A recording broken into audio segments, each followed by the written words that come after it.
Welcome to Godavari ముచ్చట్లు. వినాయకుడికి hot కుడుములతో పాటు స్వీట్ కుడుము కూడా ఇష్టమండో. ఎలా చేయాలో చేసి చూపించేస్తాను రండి.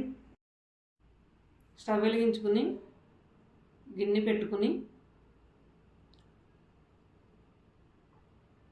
2 గ్లాసులు నీళ్ళు పోసుకుని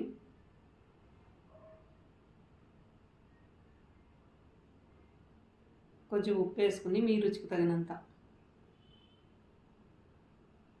పచ్చెనగపప్పు వేసుకుని ఒక గ్లాస్ రవ్వను తీసుకుని పోసుకోవాలి. ఉండలు లేకుండా కలుపుకోవాలి.